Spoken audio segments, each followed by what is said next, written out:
The water is as important to defining these islands as are its people and its landscape. Over 300 wrecks litter the ocean floor around New Providence. Gold-filled Spanish galleons once sailed these waters, and many have ended up buried in the sand.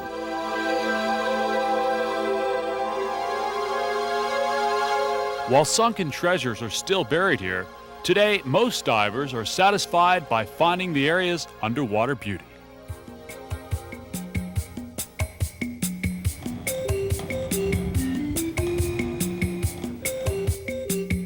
I'm anxious for my opportunity to explore these waters, but I've been warned to be on the lookout for sharks. All right, very good. John. Dave. Hey, Dave. That's the new thing to do here, dive with sharks on purpose. Stuart Cove virtually invented this sport. Hey there. I'm John. Hi, John. Stuart. Stuart, heard a lot about you. Great. Thanks for having us come aboard. You ready to dive with the sharks? I'm ready to do that. How about you? Oh, I'm always ready. I love the sharks. Hey, Alder, let's hear. Diver interest in visiting sharks is amazingly high.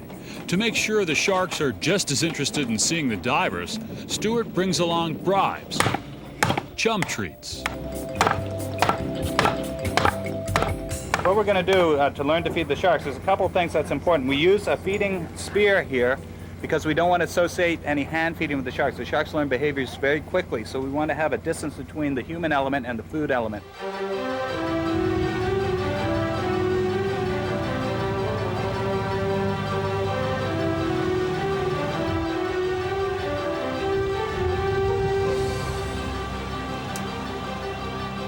Since sharks have typically been portrayed as man-eaters, my first concern was the safety factor.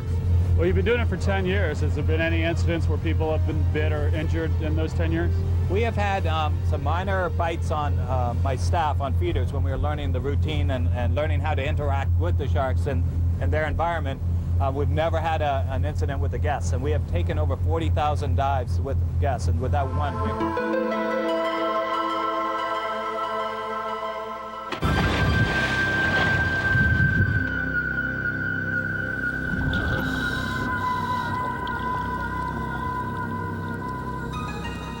When you first go in the water, they'll be circling in the distance, but when I bring the food down, they're going to come right in.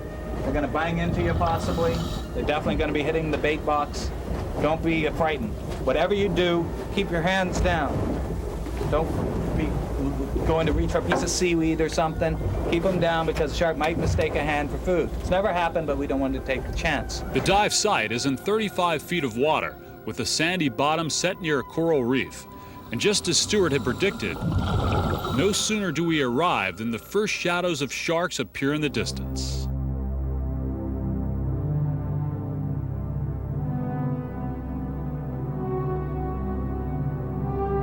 We form a semicircle and wait for Stuart to show up. It isn't hard to spot him in the distance. He's the one surrounded by sharks with a bait box hanging below him. Once everyone is in position, it's chow time.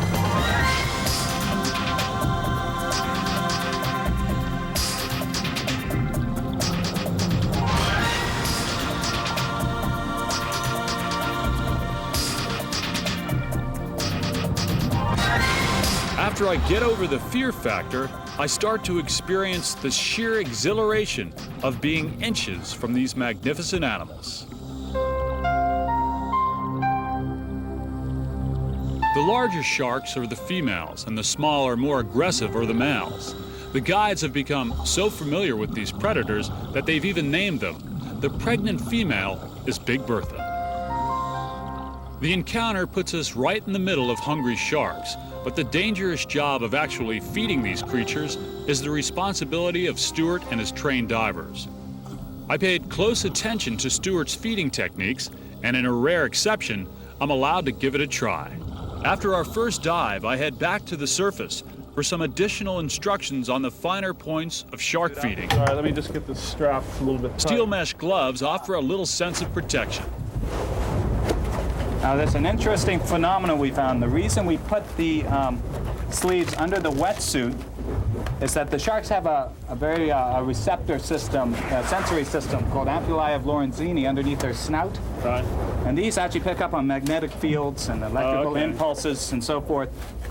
And these gloves apparently have this type of field. And we found that the sharks were attracted to them and actually would bite the gloves. So that's why we put this sleeve over the top of them to insulate it from that. And that's how we stopped that. So when did you figure that out? After quite a few dives? Or? Yeah, when they started biting our arms, it didn't take long to work out that there was a problem. Here we had put the gloves on to protect us, and then we found that it caused them to bite us.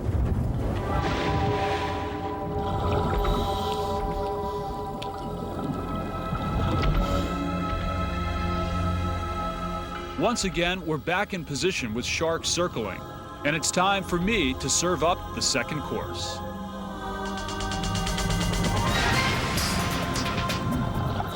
A definite adrenaline rush is the best way to describe it. The trickiest part is the timing. If you open the bait bucket too often, you can easily create an out-of-control frenzy. When done properly, however, shark feeding is actually controlled chaos. Shark populations continue to decline worldwide.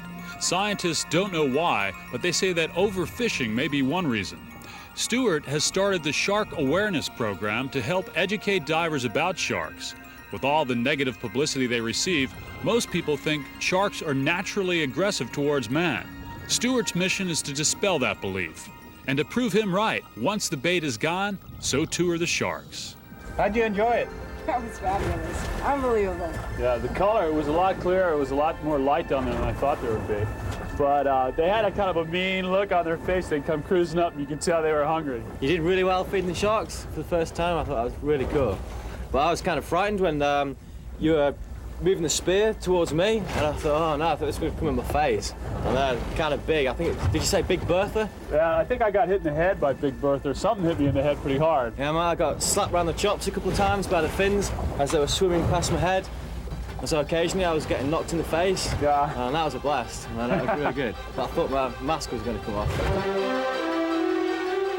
That was really great. Super dive. Excellent.